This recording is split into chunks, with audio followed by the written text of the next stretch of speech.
episode of the Paid Perceptions podcast. I'm Sam Cohen, the founder of Paid Perceptions.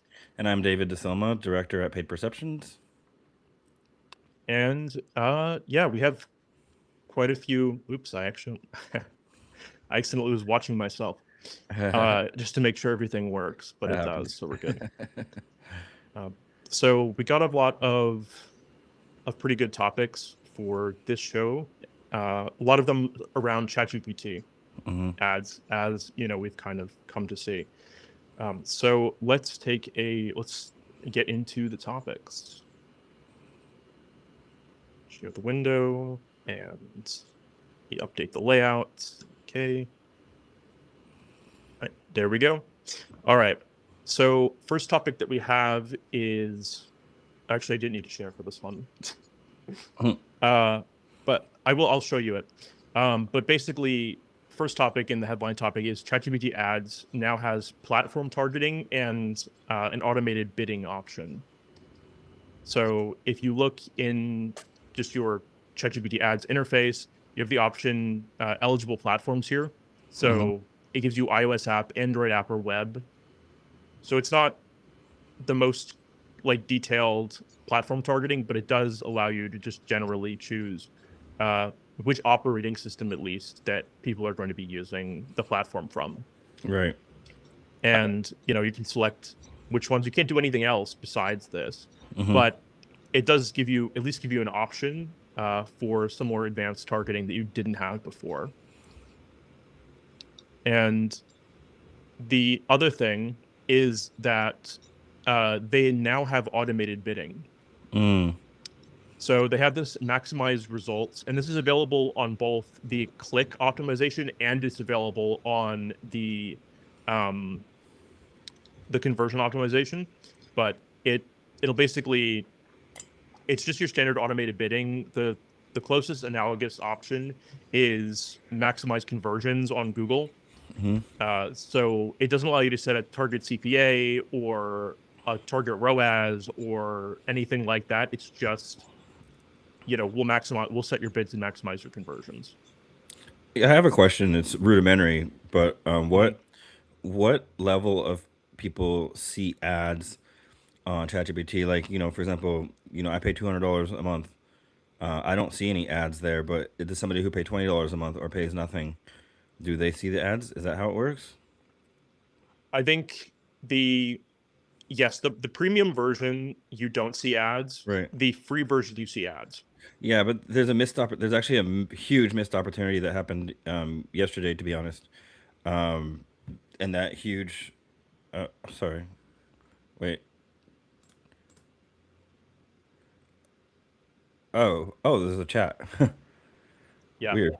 Oh, sorry. We got like I, this, we I got thought like a you. spam chat. Yeah. Okay, I thought you were chatting me. I was like, Nope. it was like a work meeting, like on Slack, like talking to a client. Anyway, so no. No, first Um. chatter and it's fake. Oh, Oh no. oh well. Never recover. Yeah, it's fine. It's what it doesn't matter. So huge missed opportunity because, as I mentioned right before we started, I, was looking at the IQ Fiber or whatever, and I was looking at their packages, and I asked Vision, my ChatGPT instant agent, I was like, hey, like, what is the like what is this best package, and what does it include, etc. And it eventually like led me through, but at the same time, that could have been a huge opportunity for another competitor or an advertiser of some sort to get in front of that as it's answering me. I would have actually appreciated that because then I could have seen my options. And I made a mistake. It wasn't the IQ Fiber. It was for SiriusXM. And Okay. I was deciding which packages and which stations were on there and what kind of music. And that could have been Spotify could have advertised, Apple Music could have advertised, Pandora could have advertised. Like there was such an opportunity there. So I wonder if by being a premium member, you're actually missing out because ads done correctly help. They don't hurt. They just help you make decisions, give you options, right? Yeah. Well, I think there is like a certain degree where like a well placed ad, I think is potentially valuable. But if one of the ways that these platforms can monetize Hmm. really is by making it so you can't see ads, right? I mean, so it's, and at the end of Yeah. the day, the ad revenue for a single person is very low. Right.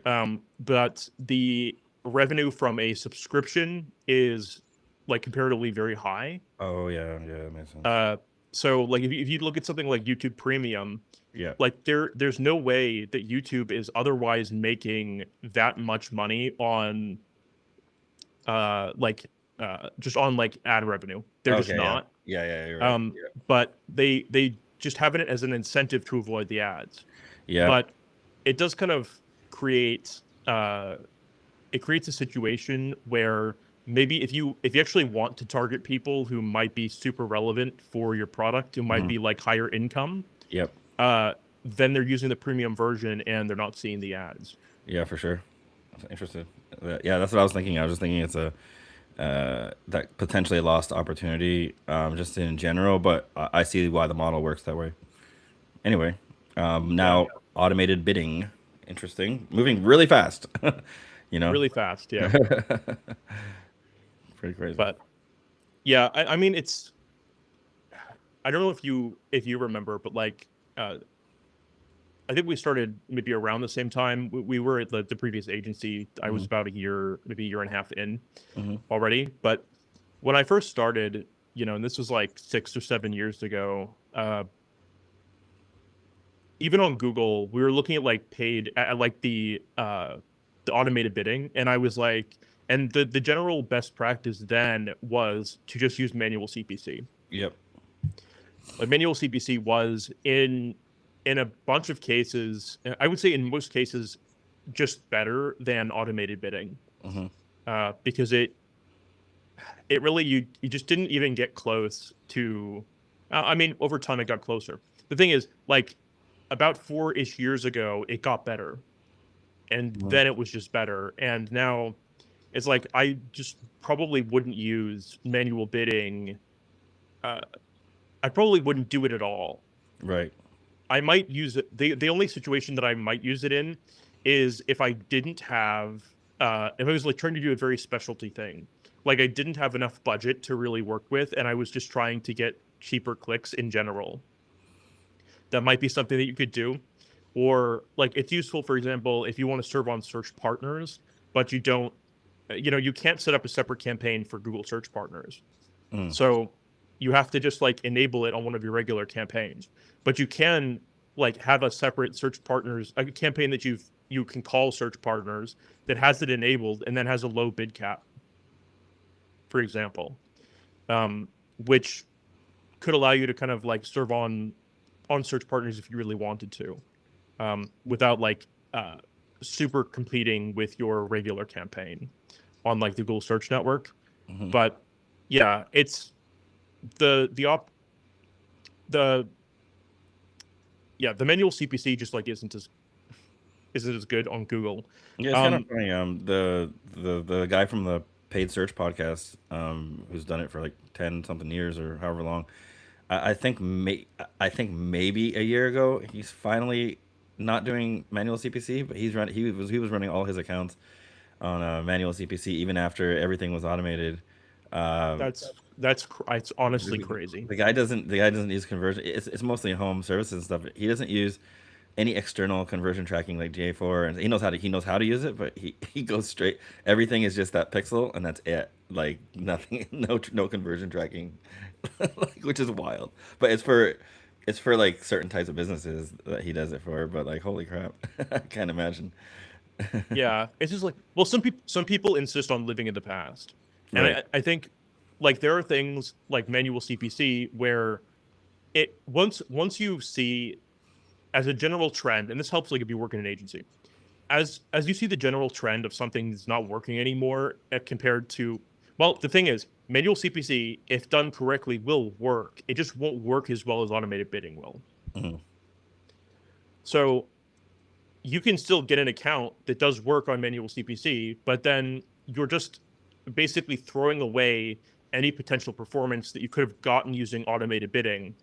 And also you're adding work for yourself to go in and update the manual CPC. Right. Also, doesn't So automated bidding in general kind of remove the need for like day parting and stuff because allegedly the platforms would be smart enough to know peak times and collect enough data if there's enough budget, if there's enough budget for data to be collected for a while. That is. yeah, I mean that's what it's supposed to do. Like depending on your bid strategy, you can't even use day parting. Mm-hmm. Well, there were like advanced, what I would call like advanced strategies on Google that don't necessarily apply as much anymore. Like you can still do some of you can do still do some of them, but not all of them. So one of them is like, doing bid adjustments by location. If you use automated bidding, that doesn't apply anymore. Right. It used to be a strategy of you would add in like every separate DMA as a Mm-hmm. different location to target, and then you could adjust bids accordingly. Right. That really doesn't, it's not worth it anymore. And if you're using automated bidding, it ignores it. Yeah, so this was interesting. I actually got into a debate with a junior worker and my a former boss uh, regarding I had set everything to automated, and then they wanted these the what's it called again? Yeah, shoot, you just used the word. Oh my god, I forgot when you a bid like a negative bid. Mhm. Bid adjustment. Sorry, negative bid adjustments, and then I was like, but these aren't this isn't doing anything. Like why would I why would I do this? And I fought and fought and fought because I was like, I know this is completely useless. This is a waste of time. So I guess it didn't hurt anything, but like it was just a wasted way to set up a campaign because the automated bidding it literally says it. There's like a message that'll pop up or something, and it says that like it does. This is what we do. Let us do it. Yeah, I mean, the only thing that does still work in that regard is you can target by audience specifically. Hmm. Say you change the targeting to like keywords and audience, and then it'll only show to that audience that's very specific, as to like where would you use that. Um, you can you can do day parting in the way that it's either on or it's off. So you can Hmm. like 100% exclude, 10 a.m. to 4 p.m. if you wanted Yeah. to, Yeah. Yep. but you can't adjust the bids between then. Right. And what was the other one? On device targeting, you can negative 100%, but you can't do anything else. Right. So those actually work Hmm. and are relevant in some cases, but it does like in most cases they're not going to be relevant. Like one time we were running for this database company where we they wanted to do free trials, right? Hmm. And their free trial doesn't work on mobile, so we excluded mobile. It made sense there, but there are a lot of situations. I would say in most circumstances it doesn't really make sense to do those exclusions, um, except in like, I don't know, if you're using YouTube, like maybe you want to exclude TV Right. if you don't want to be on TV. That's like an option. Hmm. But yeah, I'm expecting this uh, automated bidding to not work so well at the start Hmm. because every automated bidding at the start did not work well Right. because it needs a lot of data and it has no target. They're not even introducing a target, probably because they're just like letting it go and seeing what they can do with it, which makes sense. Right. But yeah, it's good that they have this. Um, if you don't want to uh, test out I mean, if you don't want to like manually set your bids, but I wouldn't be surprised if you set this and it's like I'm paying $16 per click and like your average CPC is like $6, Hmm. if you do it manually, but you don't know. And but it's worth trying. Like everything is worth trying, Yeah. especially as this ad platform is developing so quickly. There are like a lot of opportunities to um, hopefully get ahead of the curve. Yeah. For sure. So, second topic is that, and this is about actually the first four topics are about ChatGPT, just because As will be the because the trend. As will be the trend. It just yeah there's a lot of news there. they're just Yeah. go ahead. Well, what I was gonna say is that I was just reading today in the playbook that there's only 8% overlap between queries on Claude and ChatGPT. That's a terrible, terrible number. Like only 8% overlap from the same prompts, like of the like a same answer, meaning the website links that it will, because those aren't necessarily ads. For even if it doesn't matter if you're premium or whatever, it'll give you links sometimes, right? All these website links, Yep. all the cited sources have only an 8% crossover match rate. So you're learning, if you're Claude people, you're getting answered a whole this kind of way. If you're a ChatGPT person like I am, you get answered a whole this kind of way, and it's just different citation sources. It's interesting. Yeah, that's interesting. It's like the just based on what they're trained on and like what SEO factors they're looking at Yeah. effectively, Hmm. there's like such a big difference It's between crazy. like what you're seeing. You gotta have all five platforms and like with one platform to rule them all, and then like just split. Get Claude to create the platform that you put it in the main one, and then it just splits it up between the five of them, and then it comes with the best answer.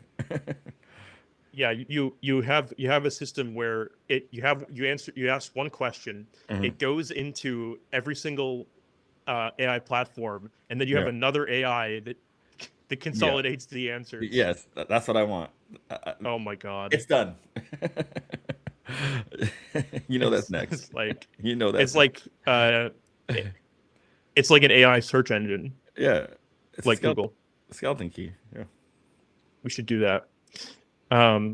But sold. yes, so second topic is OpenAI is to, and this is a policy thing, and this is for first topic is for me because I found it on the platform. This one is from Search Engine Journal. So OpenAI allows some health and finance ads in ChatGPT. Mm, So previously, the thing is they've changed this policy 4 times since yeah, March when they guardrails. first launched this.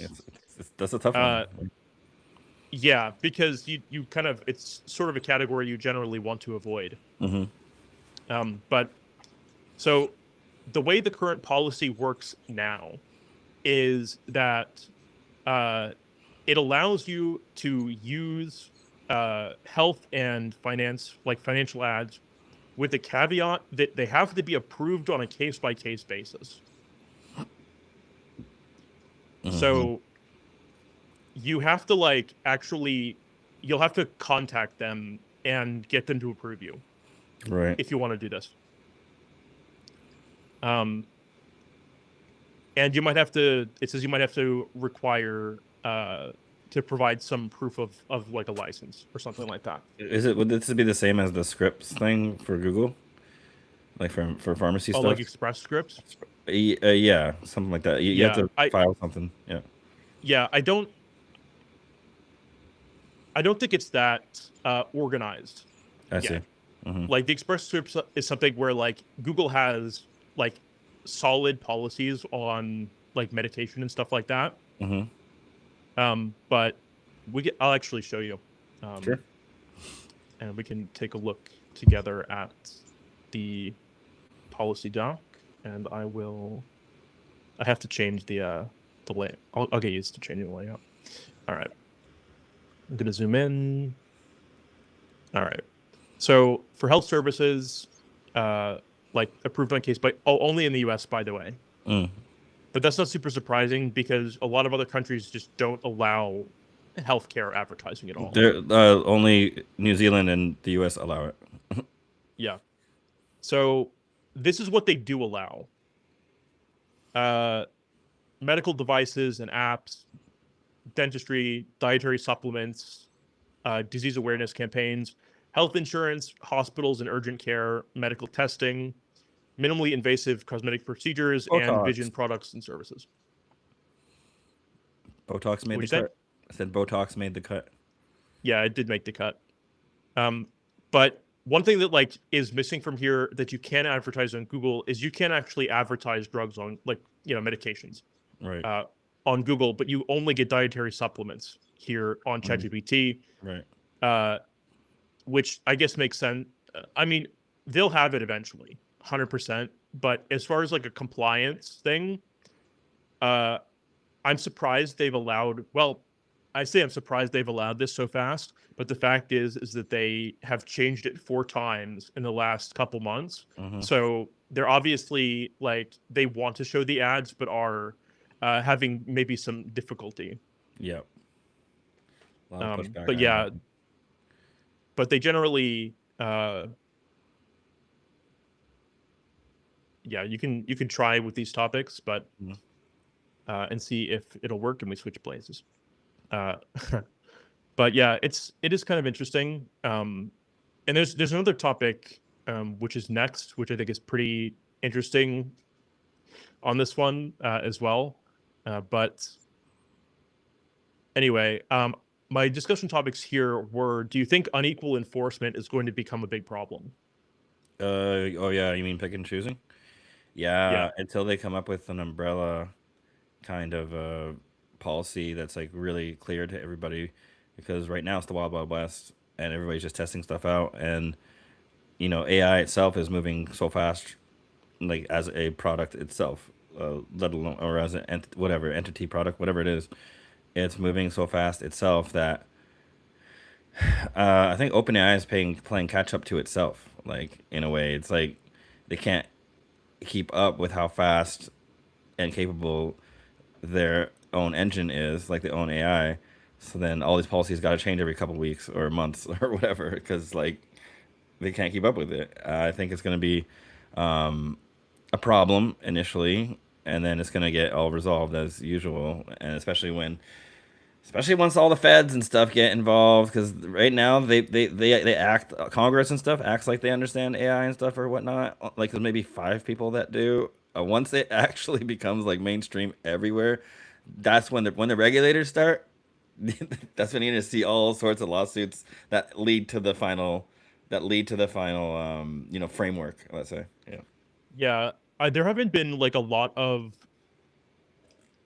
like if this was actively malicious, someone was running an ad, got it through, and then like someone had a serious medical issue, and then it's going to be like, okay, well, like maybe we shouldn't have been doing that. Right. Um, No, it always takes a and lot. Yeah. it does, and but I would just be cautious if I was in that category to make sure that you get approval before you do anything. Oh yeah. Um, but second discussion topic is: what is your experience running ads in restricted categories?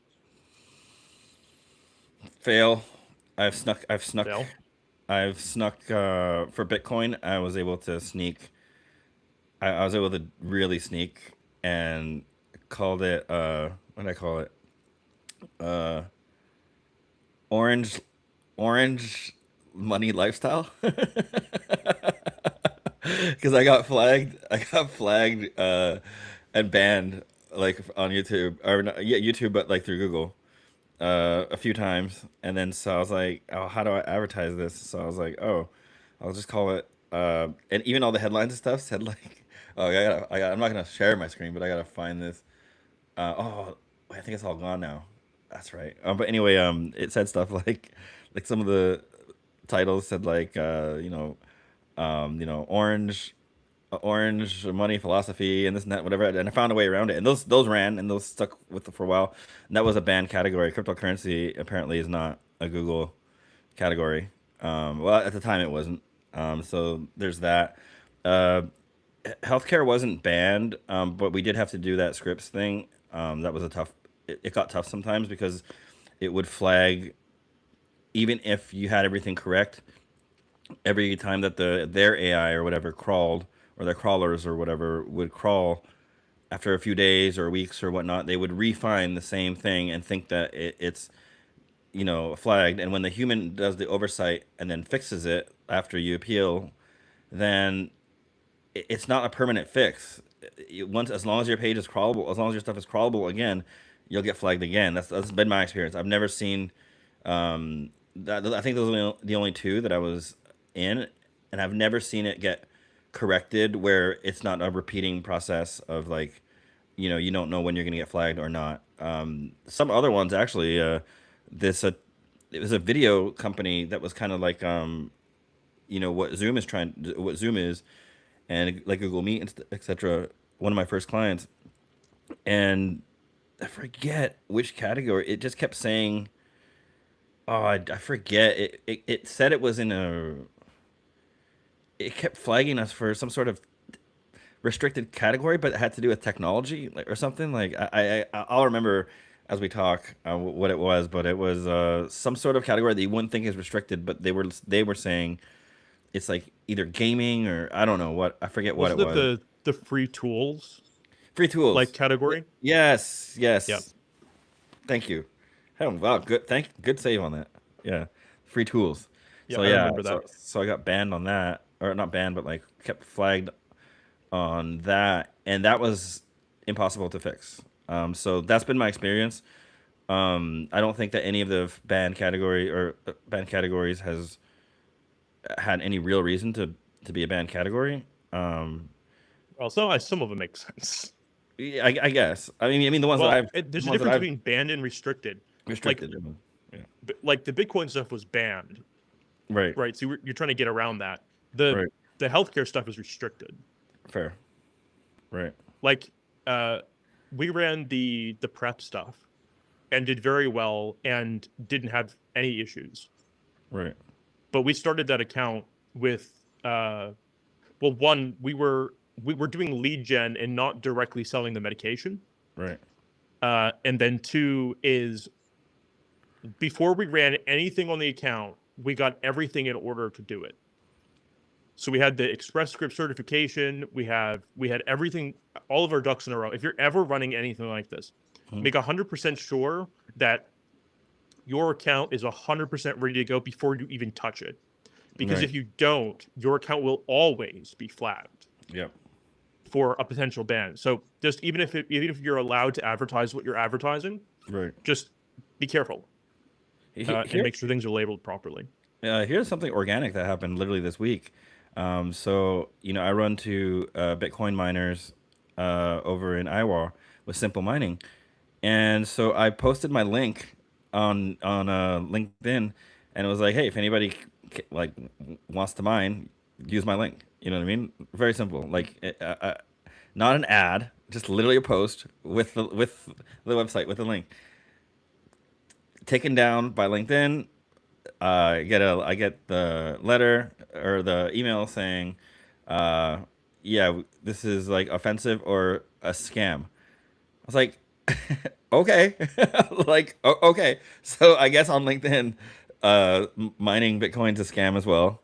So I didn't know that was a restricted category. They didn't explain anything further. It just said scam, and then it didn't. It said read our policies, and I like read the policy. Couldn't find anything. I couldn't find anything about that in there, uh, and I was a little annoyed at LinkedIn. I'm like, how dare you, how dare you decide what's a scam or not? Like without you don't even know. So anyway, that happened this week, like earlier this week. Yeah. Yeah, it's you just got to be careful when Yeah. you do that. Because you can get your whole account. Like I could have got my whole account. It actually said something like, if this continues, you're done essentially. Yeah. So Yeah, someone's anyway. in the chat. Hello, chatter. Our first real chat, by the way. The Oh other one really? was an AI bot. Yeah. Cool. What did they say? Uh, how you doing? You Oh, have access to public chat, right? You can see it. I can see it. I'm careful, unlike you, to not touch stuff during the podcast because I don't want to turn it off by accident or leave.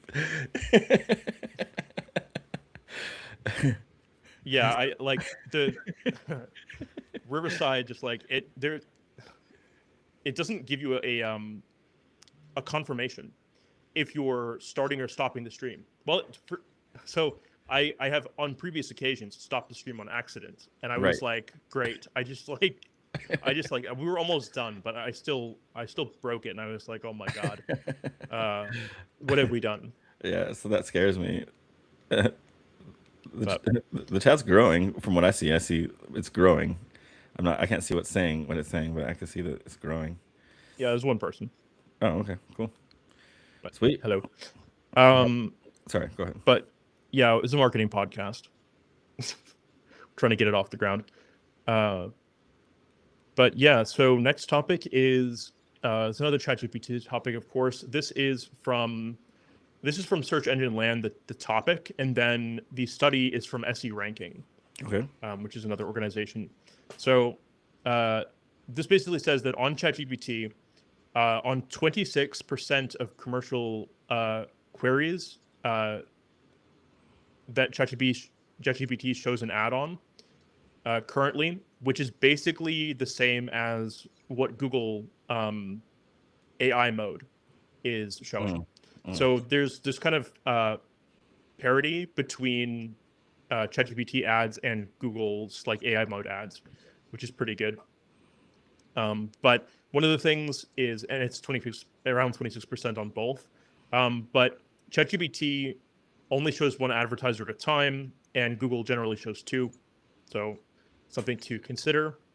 About 14% of ads appear on the wrong topic. Mm. So basically, that's when you put in the suggestions or like the context clues for Hmm. ChatGPT to figure out Yep. where your ad is supposed to go, and so it fails 14% of the time on average. I mentioned this on our very first podcast that this was going to be exactly what happened, and it would be really funny when you go like looking for lima beans, and then you get an ad for a new T-shirt. You know. Cool. So basically, uh, the chatter, we're good on overlays, but thank you for the offer. Um, basically, out of the 14% in different categories, so the pets category was a 2.6% mismatch rate.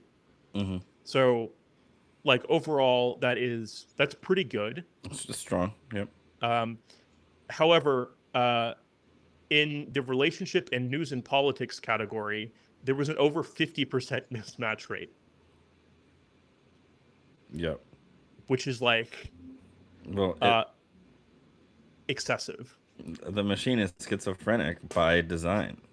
Think it's just getting too much input from too many people, and we're all crazy. It's just not working. Like it doesn't know. It like somebody's category, uh, like we mentioned, somebody's category. Let's say it was just Claude and ChatGPT separately, even though I know it's the same. Or we're talking about ChatGPT only. But let's say people are only inputting stuff in the Claude, and people are only inputting stuff in the ChatGPT, and then somehow, when they're trying to find a common answer, it's just wrong because the inputs are wrong, and that's probably just happening within the individual, platform. So on ChatGPT individually, what's happening is I just think we just have way too many inputs, and it's not acting negatively. It's not, even though 14% is high. Excuse me. That's not good or bad. I think that just is until we correct the inputs, I guess, or find some consensus on inputs, which is really hard with as many people as there are inputting in the world. You know, only gonna get Yeah, worse. but like the fact that it's kind of bad, to be honest, Yeah. that well, the 14% like it may not be a big deal like overall, but the because Google Pro, unless if you have decent keywords, it probably really doesn't do that as Well, much. it's But pretty bad if you're the advertiser, paying no, it's bad fourteen if you're the percent for. advertiser. Yeah. But so that 14% is going to go yeah, that makes sense to the chat. Um, but yeah, like the relationship in news and politics categories, which and keep in mind this is going to be category specific as far as the failure rate. And let me Mhm. take a look at the study quick. And I don't want to like totally show everything from the study just because it's really good and you should go look at it yourself. Isn't it Uh, interesting though? Just a fun fact that when internet started, what was it? Cats that like controlled the internet. Like it was cats. Everything was cat videos. Cat, cat, cat, cat, cat. And when with this AI advertising craze, the most accurate thus far. is pet ads. Is this the So this is ad presence. So Oh, gotcha. uh and like the pets category, it just seems like generally I made the joke earlier that Google's more likely to show ads on pets because instead of healthcare because it's easier to settle a lawsuit for grievously wounding someone's pet than someone's child. Oh, for sure. Yeah. um but yeah, like so pets, uh certain ones like relationships down here is 12.8%, yet 50% of the queries are like off topic. So Right. like you just shouldn't run ads for that. And the fact that the news and politics is wrong is like pretty crazy. Mm-hmm. I'm But telling you, pets, man, pets. yeah, let's see.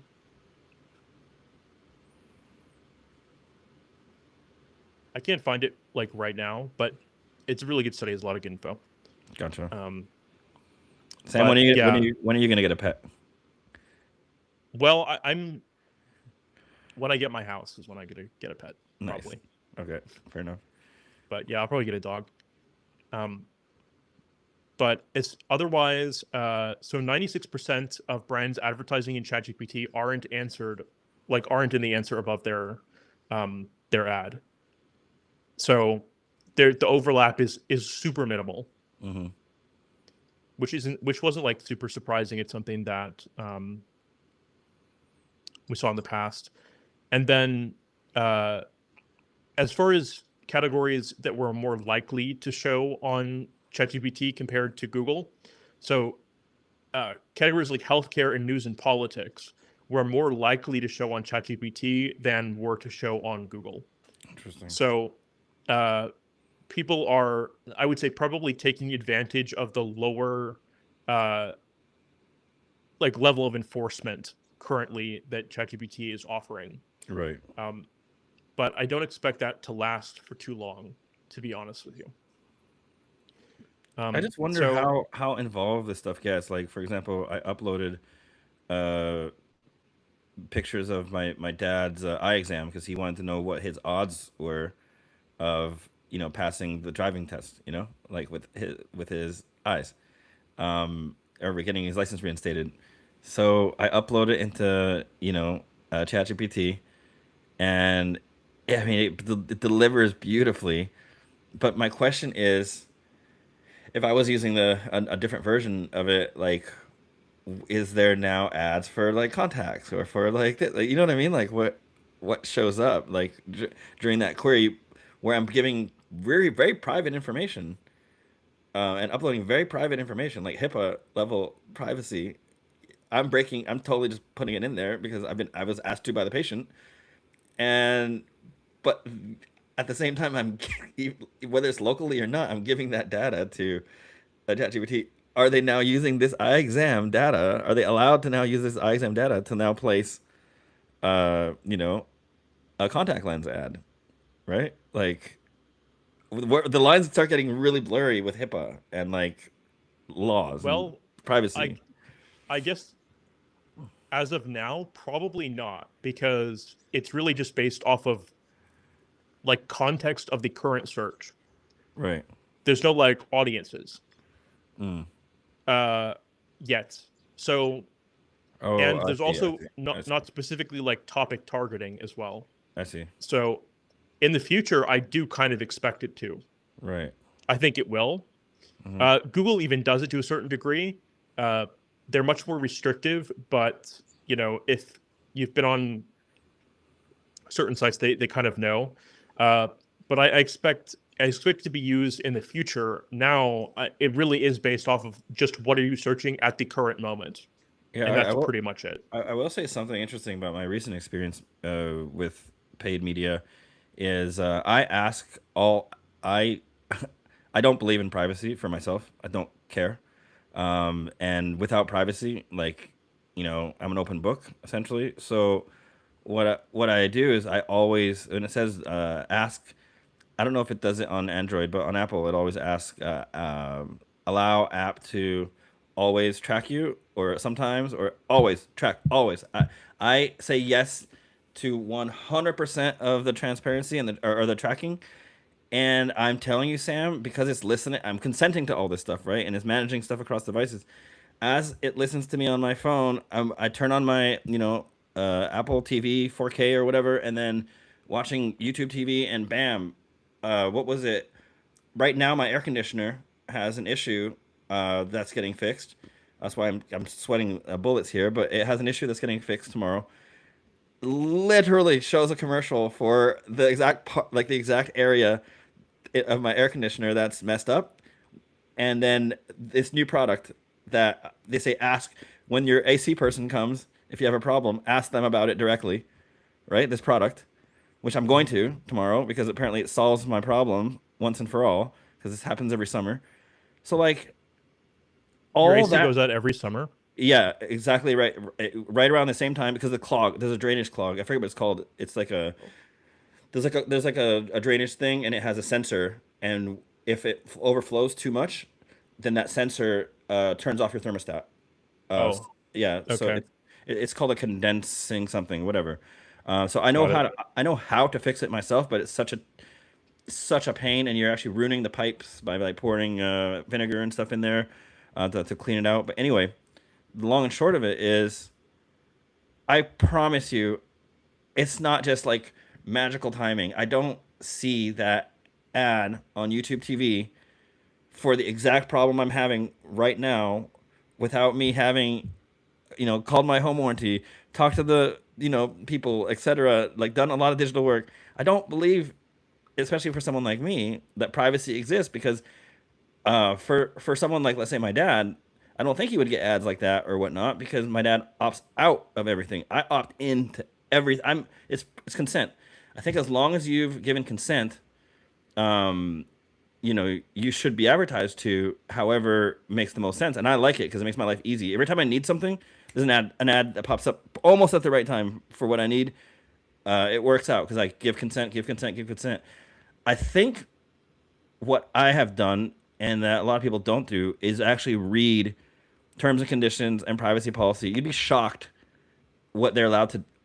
If you read terms and conditions on Google, read terms and conditions on OpenAI, read or on ChatGPT. If you actually read the terms and conditions, like take the time, no matter how long it takes, uh, don't use AI to reread it for you. Just read the thing, just at least once. Any one of them. Pick Apple, pick your cell phone, pick anything, and just for an exercise, read the terms and conditions. Quite frankly, these people can do anything. They can do anything they want if you Yeah. agree. There's If you agree to use their platform. Once you made that agreement to use their platform, that's implied consent. yeah. Yeah. I mean, if you think the ads are valuable, then you might as well just like consent to them using your information. Oh, it's amazing. I love ads, and it's so funny. Not just because I'm in marketing, it's just it makes my life actually easier, because when they're done well, when the timing is right, it just makes your life so much easier because you don't have to wonder how to fix a problem. You know? Yeah. I mean, I kind of do. I do the same. I don't do the same thing. I do like something similar. Hmm. Uh, and the similar aspect of it is I do generally give consent for like to be shown the ads. Hmm. Uh, just because I see ads as like ideas Yeah. or as things that I could potentially do in the future. Right. And I like appreciate a good ad, Me not too. because I don't actually buy anything Right. or use anything from the ads, but I do look at them and say, okay, like that's a good ad. Like it Right. was like I'll be looking up 3D printing stuff because it's one of my hobbies, and I'll Yep. get a 3D printing ad. I'm like, yeah, that's nice. Yep. It's a nice Yep. ad. I do both. Um, I opt in just because I like looking at ads, and also I buy the stuff. yeah, I'm just not that kind of guy, but there is value to it. So on the categories that are going to be 50% wrong in general, is it worth running the ads No, for you? Yeah. no, no, no. That's too much money as now. I mean, we started off at $25 a day. Clicks are maybe at this point maybe $2, but they're gonna go up. Uh, you know, it's hit or miss with the budget. It's hit or miss anyway. Let alone 50%. only one advertiser can show up. I mean, I know the usage is going to be insane, but like, yeah, I'm not advertising on those categories, If I'm unfortunately. in healthcare, especially, and it's wrong 50% of the time, I'm gonna be like, holy crap, no, I Yeah, don't want to be like on that. yeah, If relationships. yeah, if I'm advertising for pets and it's wrong 2% of the time, then I'm probably gung ho like, yeah, okay, Yep. that's fine.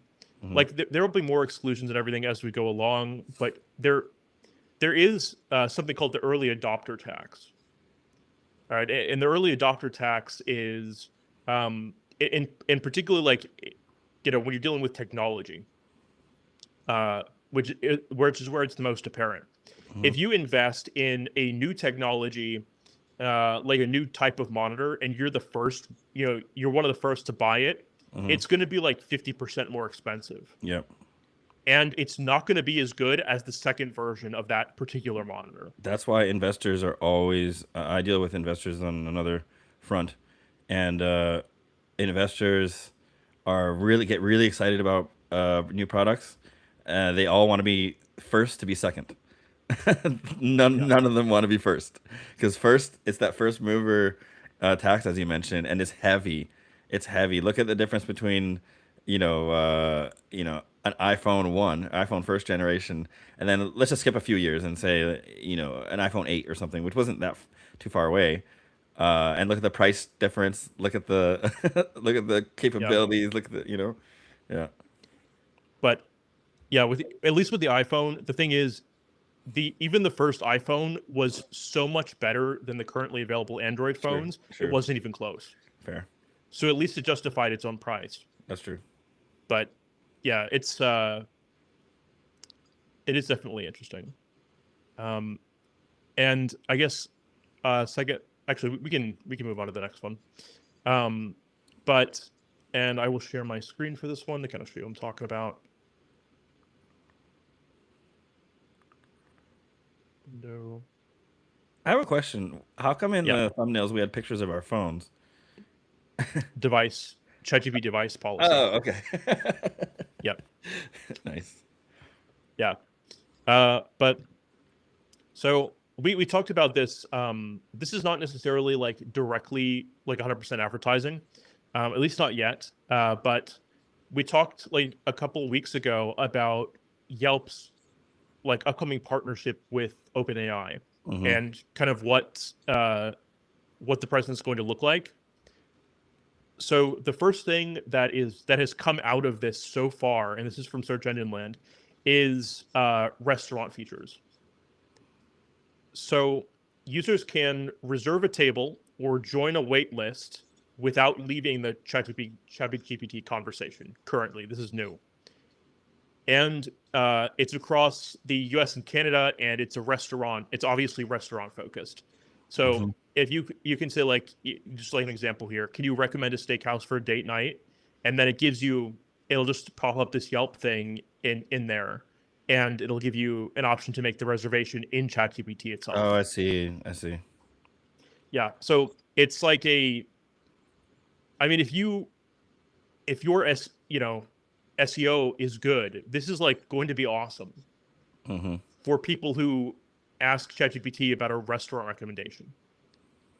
Like if you're a restaurant, 100% Yelp is going to be more important moving forward because currently this is what ChatGPT a lot of it is using for local services. Right. So you really should consider here like that this is it's going to be important, It's gonna right? increase time on platform for a lot. That's for sure. Yeah. What's So as this? far as like, Sorry. oh, Sorry. Go go ahead. ahead. No, good. So as far as like discussion topics here, does this make Yelp even more important for local businesses? Yeah. It's not even a choice. If it's gonna be integrated and if they're the first move, they're the first ones, and that's it. They're there. There's open door and all that kind of stuff and whatnot.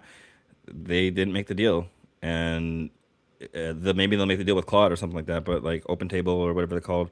But Yelp, if it's integrated there, it's just you're just increasing time on platform, and I'm seeing this happen right now which is why I think I was confused about the model, like why they're going for ads and not or which one's better, subscriptions or ads, because pretty soon, at least for the people that use ChatGPT, it is turning into, even for me, it's turning into the one app to rule them all at the moment. The capabilities that it has with voice as well, that's going to be the next thing, I think, when people really understand how advanced like voice is.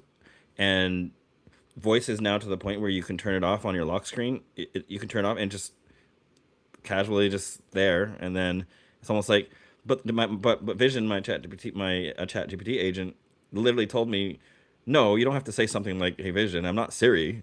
He's like, I was like, well then how do you know when I'm talking to you and when I'm talking to some random person? And it's like context, you know. And then now they have verbal cue, like the verbal cues before. If as long as as soon as you paused, it would interrupt you and then and start answering your question before. Now it does like yep, huh, Okay. oh Yeah, interesting, it can tell yeah, like that you're not done with the yeah. statement.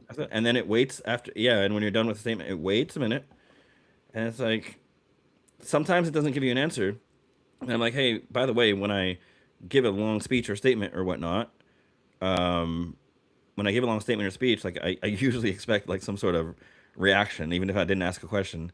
He's like, oh, okay, well, here's what I think. And then I throughout later on, I tested, and then just naturally now does it. And when we talked, like always, a really good measure that I thought was bad about ChatGPT and AI in general, I thought was bad when they created certain guardrails, so people don't go off the rails, off the edges, and in edge cases. And I find that if I ask it something pretty ridiculous, because I have like out of box thinking, it reels me right in to like, I hear what you're saying, but like here's how I would say it. Am I correct? Yes.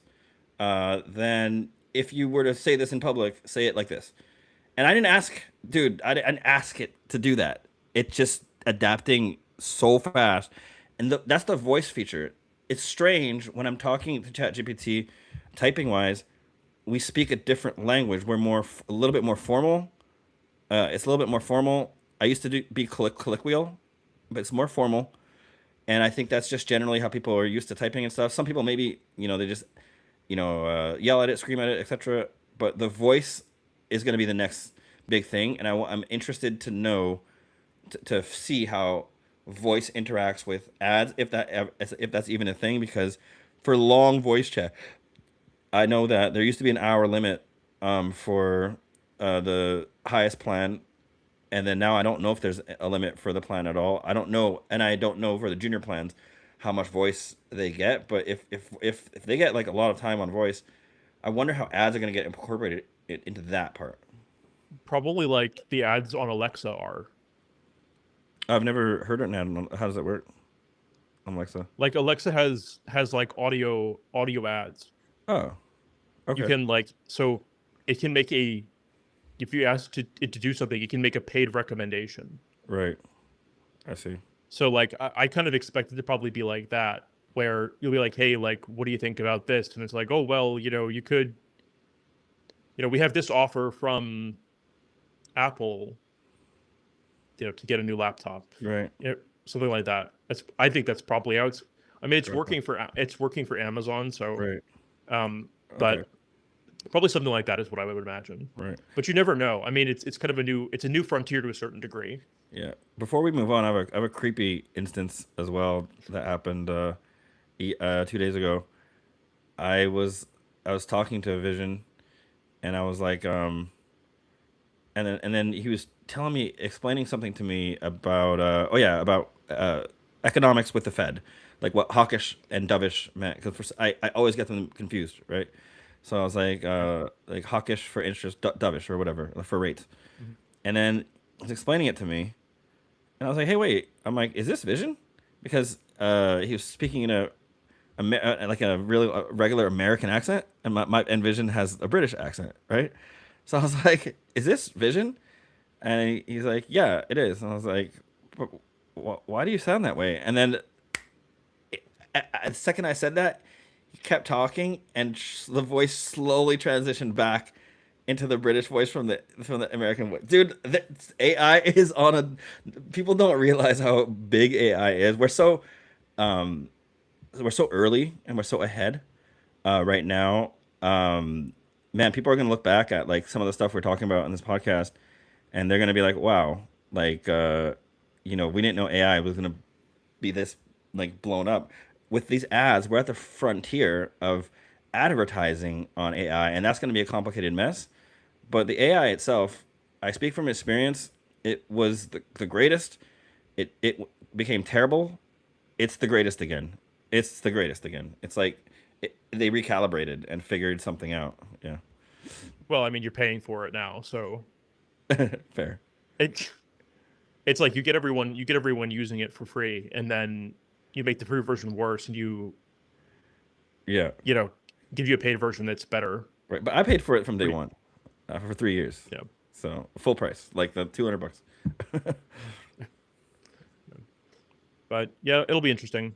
But just a quick note that we will run your ChatGPT ads for free with any other bundled service for Mm. 6 months.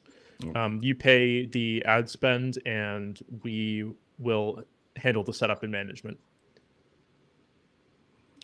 But next topic is Google is migrating, and I will share my screen for this.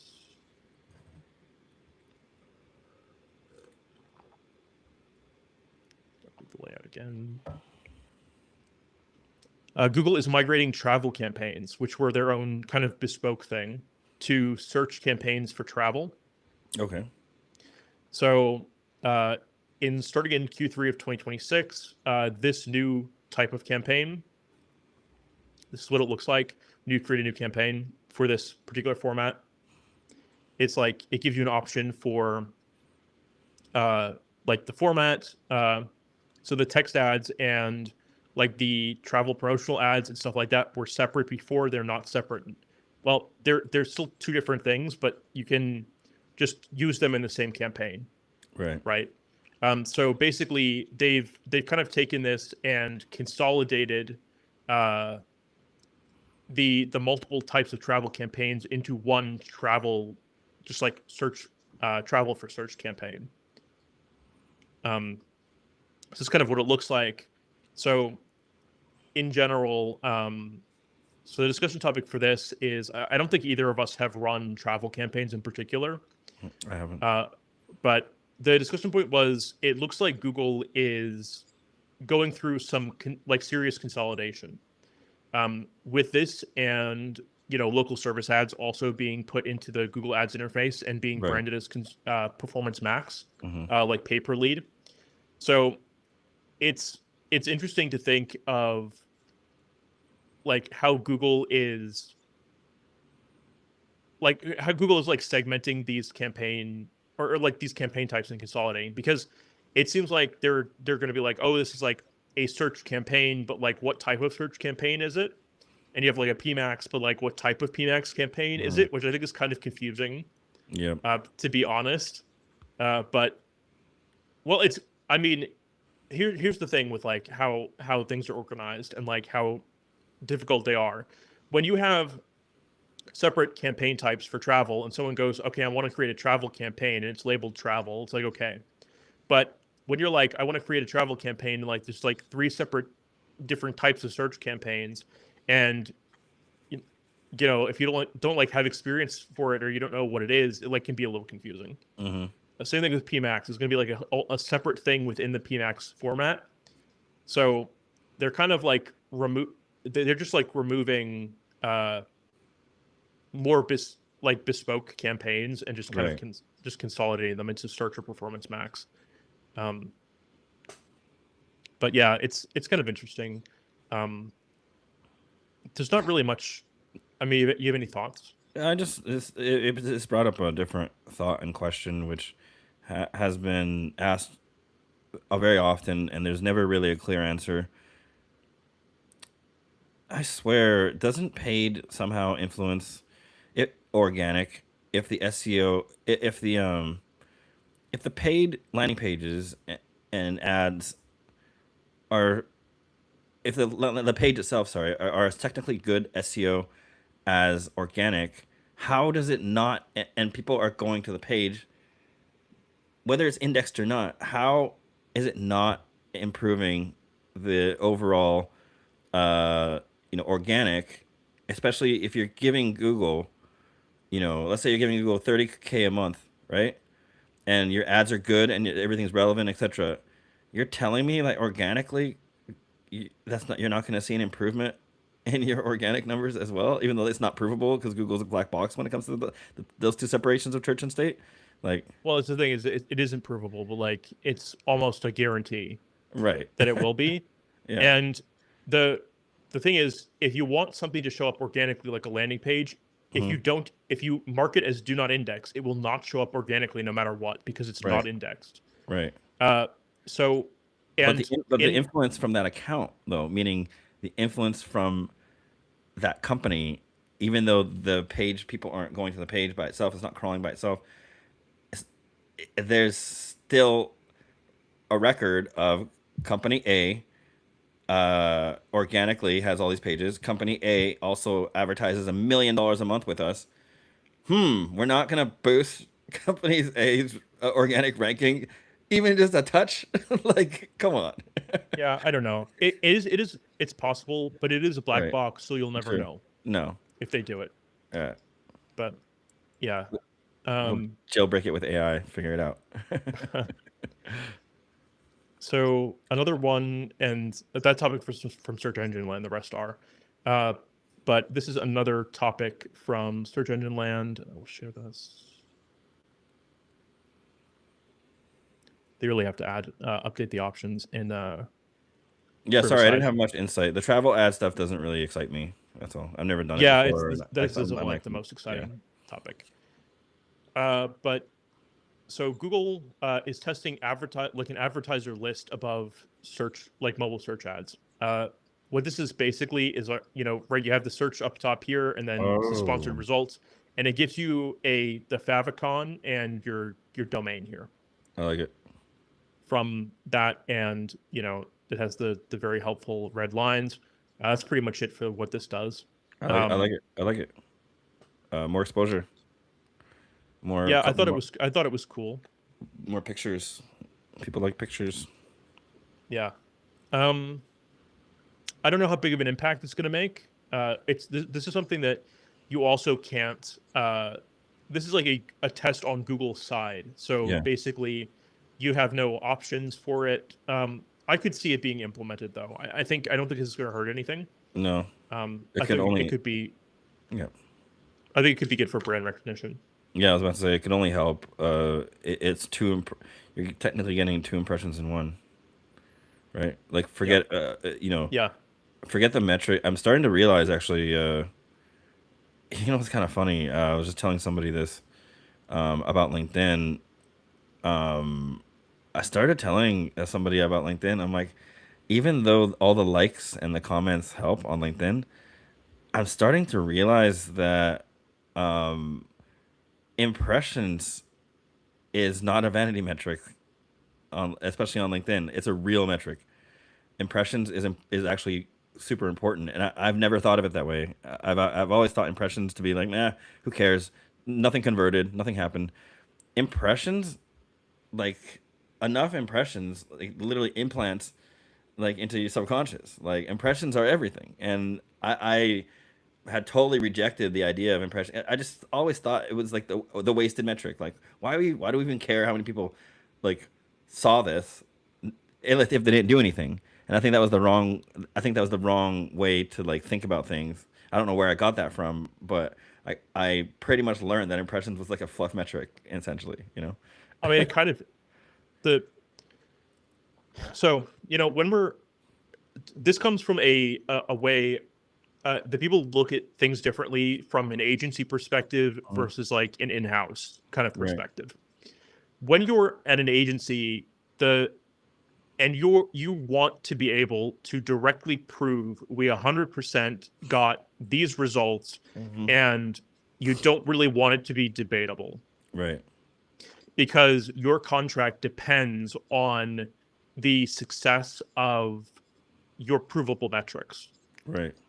If you just have impressions and then you don't have anything else, it doesn't matter if you like improved the client's Yeah. Yeah. Yeah. you know like visibility in the uh, is into their business. It Yeah. really doesn't do Where's anything. the revenue?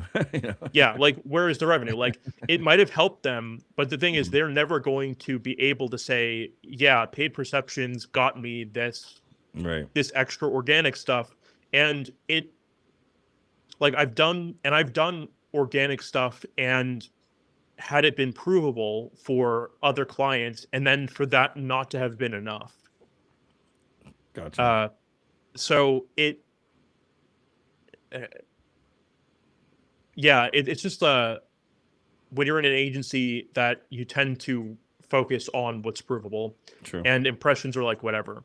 Yeah. And the thing is too, you can also serve impressions to you can serve impressions exclusively in India if you Mm. wanted to, and you'll get a lot of impressions there. But if Mm-hmm. your product is like you're selling it in the United States, those impressions are completely useless. I'm not saying like serving in India is like it was. I have run India specific campaigns and had them be very effective, Mm-hmm. but it's like if you have to separate them out and have a use case for them.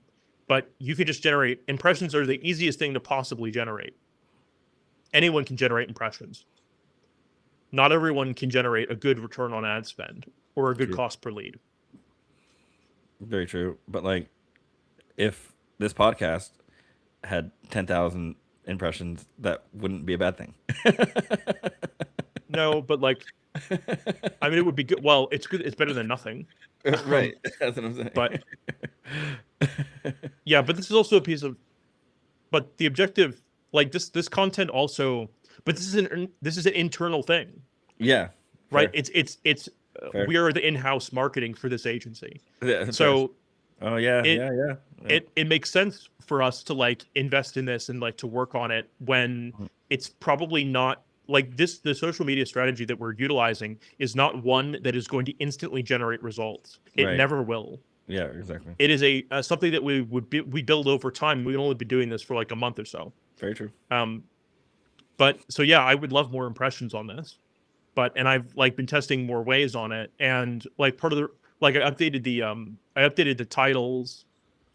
Instead of just calling paid perceptions podcast and the date, I put the headline topic Hmm. on there. I updated the thumbnail structure to have like both of us in different positions based off of the headline topic and stuff like that. Yeah. And I tried posting like some new stuff, which is getting like decent impressions, um, and then tying it back to the podcast.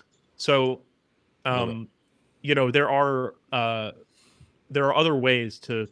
To be honest, I think that's what I meant without realizing that's what I meant because I was trying to help my friend build their own brand on LinkedIn, and then or just yeah, essentially, and then so I was saying that like don't worry. What I was trying to say was like don't worry in the beginning about how many likes or what comments you get and stuff. Just like try to get impressions in the beginning because nobody knows who you are, you know. So yeah. Anyway. Yeah, I mean, She's not a client, so that's different. You yeah, know what I mean? So yeah, but yeah, certain brands can be built exclusively. Paid is always a supplement to building yeah, your brand. It could be your primary driver, but hmm you have to be careful if you do make it your primary driver. it's so it gets nervous when it.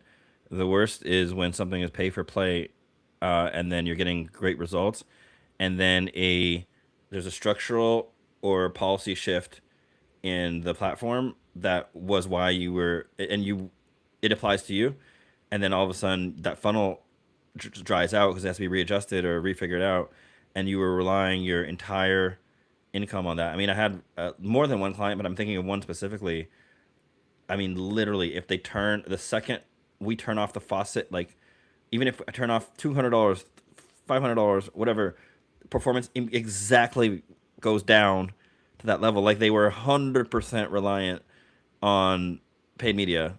That was how they made revenue. That's it, you know? Scary. It's always spooky. I mean, like, you know, I have had clients that were like, yeah, okay, like so 95% of our revenue comes from paid ads, and it's like, okay, well, if our account gets banned, we're like screwed. That's what I mean. Yeah, exactly. Yeah, Yeah. Yeah. but in general, you wanna make that not the case, Right. obviously. But it's harder said than done. I could, you know, Wait, when we easier said than done. You said harder said than done. yeah. Oh It's wait. it's easier Well, said than talking is hard. I yeah. guess Not to be the I guess grammar, not to be the grammar, and we're or I don't know if I'm allowed to say the NAZI word on here, but not to be the grammar person. But the grammar and nondescript German German 19. 1942.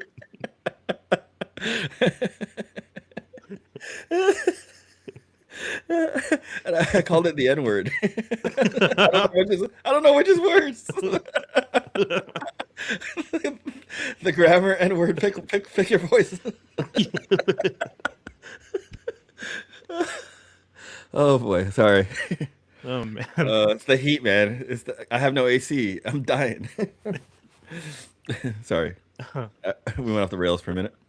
That was a good one. So last two topics here. First one is Google updates, so Google Merchant Center, Okay. with cross-platform reporting. And this is from Search Engine Land. So previously, there was the reporting on Google Merchant Center itself didn't always match what you were seeing. It didn't like often match what you were seeing on Google or on YouTube. It was kind of its own separate. It was its own separate thing with its own separate way of tracking impressions and clicks. And one of the ways that it made it more difficult was with specifically organic stuff. On paid, it was pretty. It was like close. With organic, it really wasn't. And part of that was that there really wasn't in particular, there wasn't really a traffic classification for affiliate driven impressions and clicks. So they've expanded their traffic classification across YouTube and product level, and as well as like including product level performance insights. The metrics in merchant centers should follow Google Ads and YouTube more closely now. And then for YouTube specifically, organic clicks and impressions are being updated to better align with YouTube's reporting definitions of what an impression and a click is. So they should be the same or close, at least now, where they might not have been before. YouTube affiliate traffic is also separate now from standard organic traffic, which is an update. And then there are new, like, they now have performance reports that include data from all Google Ads channels and formats. So they beforehand, what they mostly included was just the stuff from shopping and not stuff from your other channels. And then Google said it had plans for building a new network reporting feature similar to what's in Google Ads. So kind of what you get for, you know, search partners, display, like you'll have kind of a better, like this one, they pretty much added some of the basic formats, but they don't have, they're basically adding more complex reporting for that. I wonder I wonder if because there's a lot of third party software that was technically able to do all this. I wonder, is Google like quietly like buying up those companies and just taking their and just sucking in, or are they starting, are they doing their own development? 'Cause I know Google's a massive company, but like if they could save money on an acquisition and with stuff that already it's compatible, you know, why wouldn't you just purchase that from somebody who has already kind of built it, and then build it yourself if you're Google? I wonder. I mean, there are certain aspects of, so like there are a lot of different aspects to like what Google Merchant Center does, right? Mm-hmm. On the like actually building the the catalog aspects, that's something where I think Google could probably, well, here's the problem with that. Like they could probably use like a partner there, but the thing is they already kind of have like a partnership with like Shopify Mm, to, for example, to integrate their catalog into Google Merchant Center.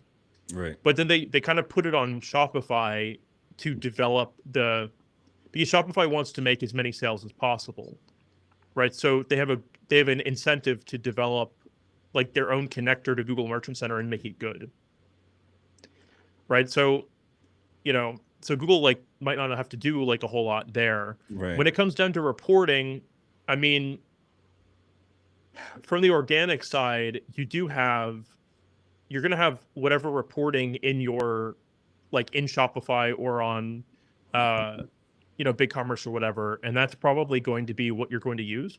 Right. There are other systems for it, but at the end of the day, I mean, are they going to use like a third party? Are like customers going to be more likely to use a third party service, or are they going to be more likely to use like Shopify itself? Shopify. And like the affiliate program is through Google itself. Oh, okay. So it's kind of yeah, it's in their best interest like to develop stuff like this, but only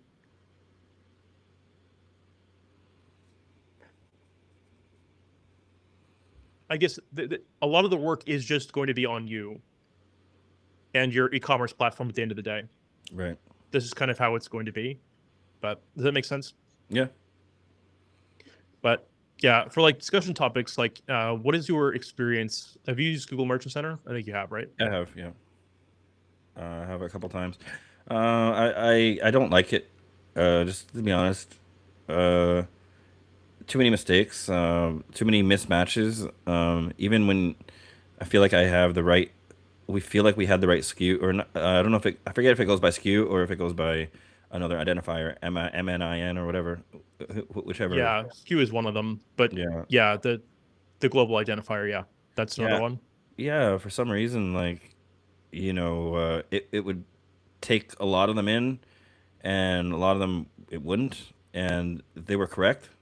And sometimes when the feed itself, like it could be just a mistake, like a header is wrong or something, but or sometimes it's not a mistake and it times out or crashes or something. Not the Google Ads platform, but the Merchant Center feed as it's like a refreshing or yeah, refreshing itself to like Were you know think you were you using Google Sheets to do it? yeah. Okay. Yeah. Uh, so yeah, the whole feed was on Sheets, massive, massive, massive document, and then it would just not update all the time the way that I wanted. And there's always stuff to resolve. And where it got a little bit complicated is if you're dealing with like 100 something products or more, if there's like 25 of them that get flagged or whatnot, it gets very hard to as you're handling each issue to keep track. It doesn't quite update you on, oh, this is fixed now, oh, this is not fixed. I mean, it screen wise, there's not enough room on the physical screen if you have anything more than a problem with 25 different products or whatnot. There's not enough room on the screen to see what's going on and what's right, what's wrong. I don't like the experience at all. I wish there was an easier way. I'm a fan of the plug and play way. If that would be simple, which a spreadsheet sounds like it's simple and it should be, but I've never had it work cleanly. And I did the same thing on actual Microsoft Ads. Actually, I don't know what they call theirs, but we used a data feed there as well, I believe. I think they, at least in my personal experience, Hmm. I think it's better now. Okay. I think I probably used it more recently than you have. Oh yeah, way more. It's been Um, 3.5 years for me. yeah, I've worked with it recently, and it's pretty decent. One of the issues that you will have is that it will try to auto grab things, Mm. which in some cases does work, in some cases it doesn't. So, like if you have everything set up like the way that you should, like properly, you should make sure those settings are off so that it doesn't like change things. I see. That might have been like part of your issue. That could be true. Um, But yeah, I mean, like they could always improve it. I thought it was okay when I was dealing with it, Hmm. but it's never. There are certainly issues with it, But you were especially if you. using Shopify with it, weren't you? Yeah, I was using Shopify with it. Okay. Um, but there are like other feed uploaders, but most of the time, you can just do it in a Google Sheet and set it up through the interface, and it's okay. But it does depend, right? True. Have you ever done affiliate marketing for E- products? Now you're talking about as a, not as a professional marketer, no, but As as a person, yes. Yeah, what's your experience with that? So what are we calling affiliate marketing right now? Because meaning I've never ran a campaign for third party affiliate marketing, but I've literally done like hardcore affiliate marketing. So I don't know exactly what the question is. Like I'm not exactly sure what you mean. Have you ever seen on YouTube, you look at the review of a product and they have the product linked below? Yep. That's what I'm referring to. I've been that person. I running it, doing that myself. I have not done Okay, that for someone else. Yeah. got it.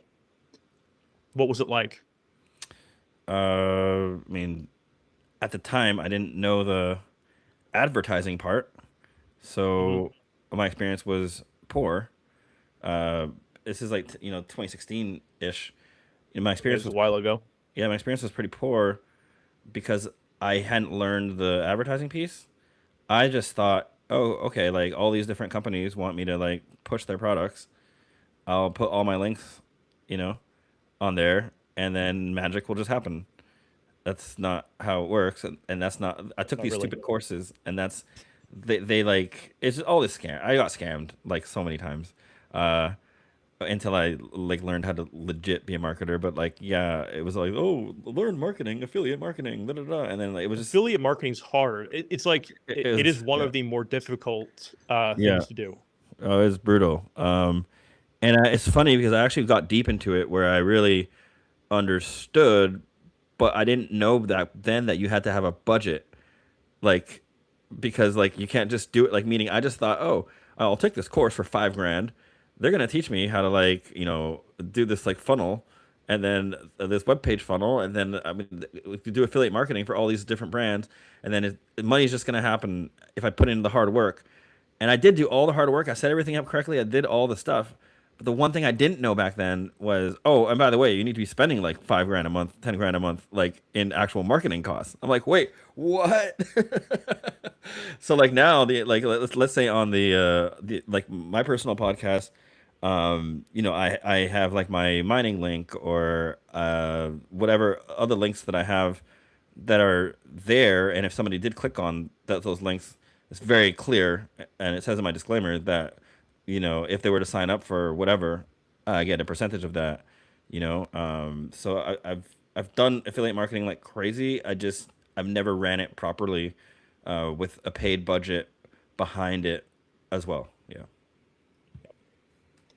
Yeah, I was working just like on the brand side for the affiliate marketing, Hmm. and it was okay.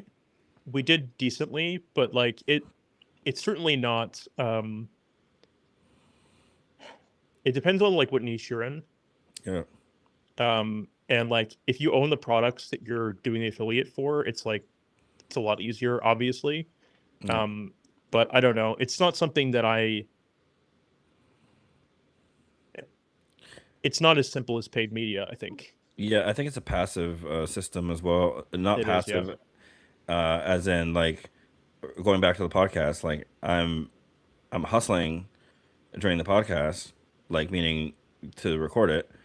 And let's say here on this podcast, like if, for example, you put a Riverside, like I guarantee Riverside has an affiliate link, right? Uh, uh, if you literally put Riverside link underneath in the description and all the stuff in your podcast, and then as long as you just disclose to people, like, hey, like clicked on this, we'll receive a commission if you do any further actions. Nobody cares as long as it's good. There's a good way to market it, and I it's weird. I think I do more real life, not online affiliate uh, stuff, which is just literally referrals, right? Like pretty much. somebody refers you, you let them know who referred you. That person gets a bonus. You get a bonus. I mean, every bank does it. Every company, every app that exists, almost if it has something to do with commerce, there is a way to have your personal link on it. I mean, I was buying fitness products, so I have a fitness affiliate link. Buy certain clothes affiliate link. I just keep putting all my links. Who cares? Like, because if somebody, the best way to run affiliate marketing, if you're going to do it correctly, is the way you would do with thought leadership on LinkedIn, like that playbook that I created in the past. Essentially, what you do is find an influencer famous enough, or you make yourself famous enough. Uh, don't expect anything to happen until you've reached a certain level of success. There's a certain metric that hits that you end up hitting where you have this amount of views, whether it's on Instagram, whether it's on YouTube, whether it's whatever. There's a certain metric. All of a sudden, you pass the threshold of you have this many views, you have this many eyeballs, you have this many thing, and then you're gonna see your affiliate links actually start to move because you are now a trusted voice. You are now an influencer, and that's how affiliate marketing it works the absolute best. I mean, it's to the point where people are doing live reads, right in the YouTube thing for the affiliate stuff, and they say, "Hey, my link is in the literally in description below." Like, so yeah, affiliate marketing I think is massive, especially in the influencer space, especially in like spaces where it's like places like Bitcoin and stuff.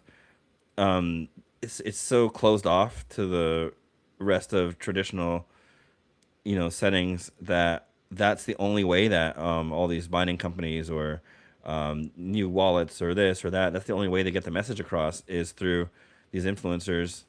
Even I'm getting offers right now for software, but I can't vet the software. I've tried, and it's just not good. So like I won't put that on my I won't let that represent. But affiliate marketing, I think, is the future. Um, I think it's massive, massive, massive, and somehow when the way AI will twist into that, I think it's going to be huge as well. Like imagine AI is pulling, you know how we mentioned about the 8% overlap between Claude and ChatGPT. Imagine AI, due to great SEO or AEO or whatever, is so good that it's pulling an affiliate link, right? Which every link, I mean, you know this better than me, even, but every link, I mean, it came from somewhere. Like there's a history. There's an eternal history. I want to know how far back it goes. Like who created the very first link, for example, right? Every link ends up in some way reaching. There's a paper trail. It's the internet. You know what I mean? Like it's code. Like the affiliate link or whatnot is code.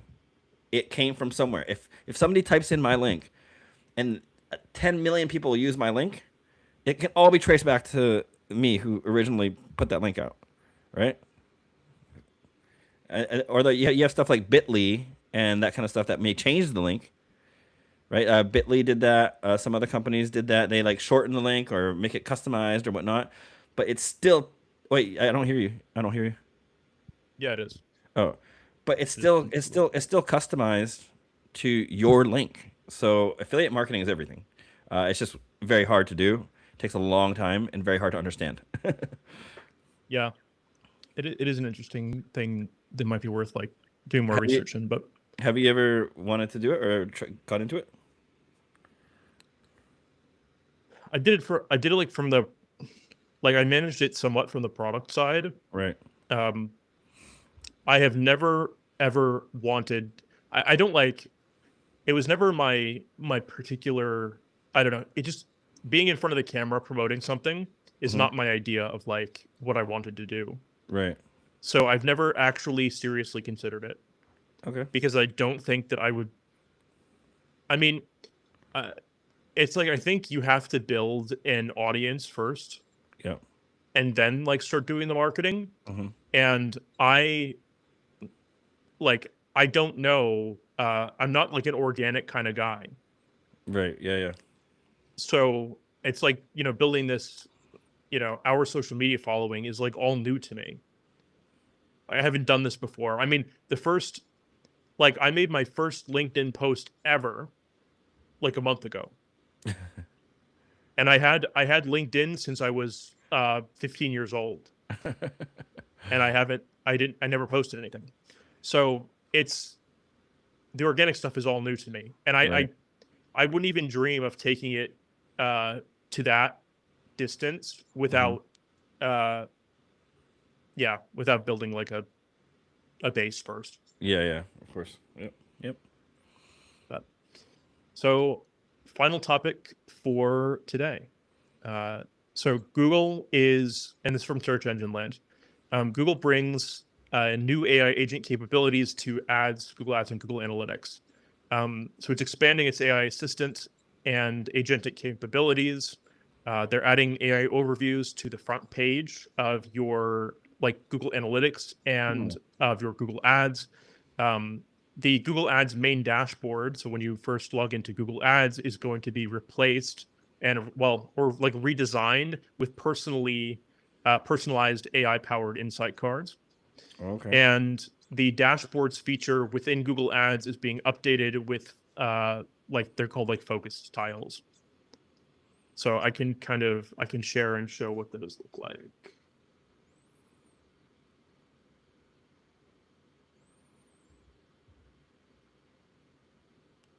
All right. Yeah.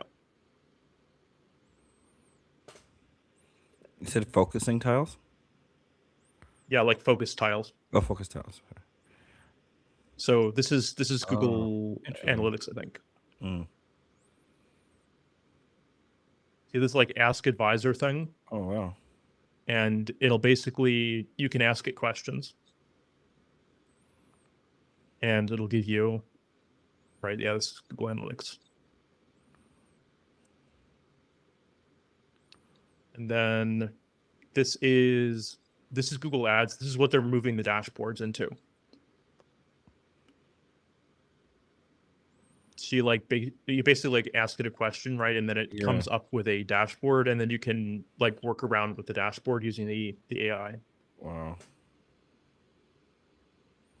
That's really cool, actually.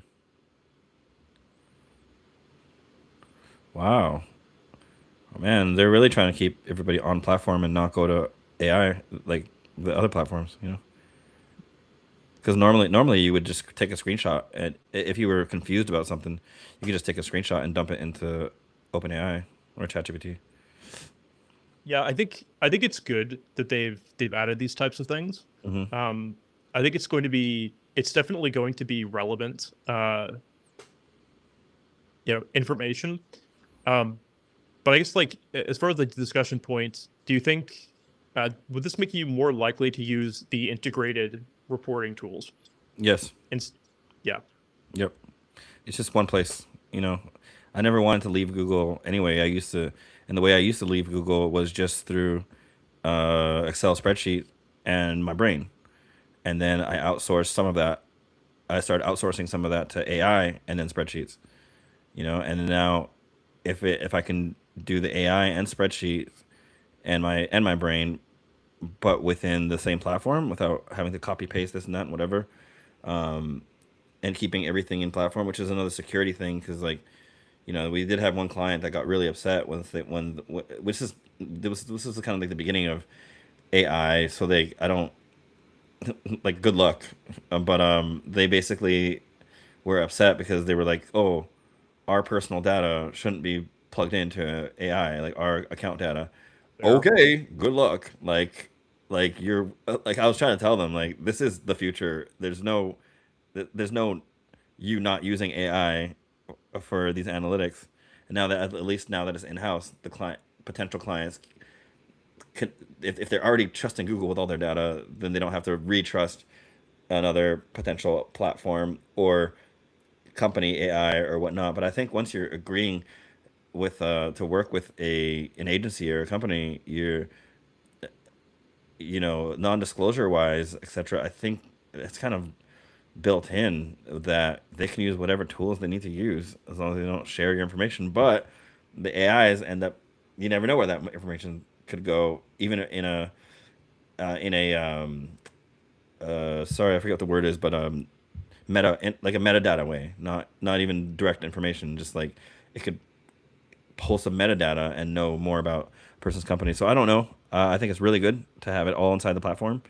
I think it's going to really impress people and uh, bring better sentiment back to Google, I think. Yeah, I think it's a good idea. Um, and I think it would be great if it was helpful and like actually give you good information. We'll have to see how it actually works and try it out. But Based on the screenshots, it seems like it will be. Like those seem pretty yeah, relevant. The questions and the yeah. yeah, but I mean that's their own marketing, so we'll have to see. But so True. that's it for this week. All right. Well, any announcement? Oh yeah, you made your announcements. Anything else? Yeah, no, that's pretty much it. Sweet. Well, just glad talking to you today. I'm sorry I was so exhausted and hot. My AC issue, but I'll be hopefully freezing cold by next podcast. That'd be good. All right. All right. Have a See good you guys one. later.